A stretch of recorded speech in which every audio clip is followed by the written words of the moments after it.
Kira na konrenda karikire uke guheiria da mutigira ngai we gawana ni wajigira shugo ni ndikwari ngai mbere yana tito irakinya ngota magui na ngari kora ona mwana wakwa agotheirwo ro haha na msisahau kuchukua huduma namba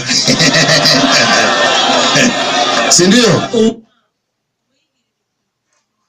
Gavana wa Kiambu ni akinyirio kwa kamiti ya EACC thutha wa gwikio ngono na thirikari nirekereirie container 134 na ninge wagagu thutha wa nyina na mwari kuhikio ni muthuri umwe.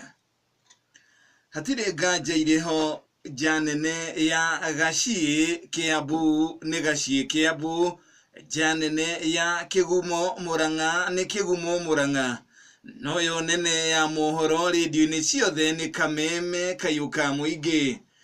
Guku bururi-ini nakuo twamukagira kugerera njambo ya cia frequency modulation no mairiria na kuraya na njambo ya cia Kenya, ugatwamukira kugerera miji mahinya cia wireless network protocol ithimini cia 802.11 na jitagwo Moses Kanyira.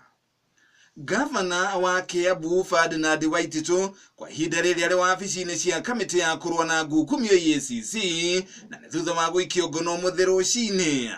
Maabitha kamĩtĩ ĩyo mekinyirie kwa Waititu mũthĩ rũcinĩ mwena wa Runda kũrĩa mahũrire kĩrĩio nyũmba yake hamwe na wabici yake, gũkĩrĩkana kwa hida rĩrĩa arahũngwo mahũri nĩ maabitha a kamĩtĩ ĩyo kũrĩa akinyio ndagĩka nini hĩtũku. Thirikari nirekereirie container kana bogi 134 hari container 166 iria iturite hingĩrĩtwo gĩcukĩro-inĩ kĩa Mombatha.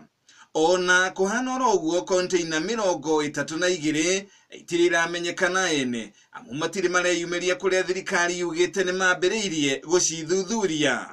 Akiari na ndiki ya mohoro mwaria wa thirikari Silas Oguna augĩte thutha wa mĩario gatagatĩ ga thirikari na onjoria eitherane no kinyanagia gukorwo onjoria makimenya no kinya marũmĩrĩre mĩtaratara yothe ya marĩhi ma igoti.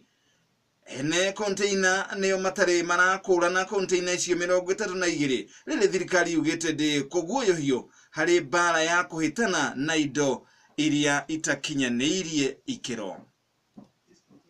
Have relevant documentation, neither did they have declaration form to show what is in these containers. However, after a discussion between the government and the businessmen, 134 were released on condition that duty must be paid and the goods in those containers must meet the necessary standards as set by the government.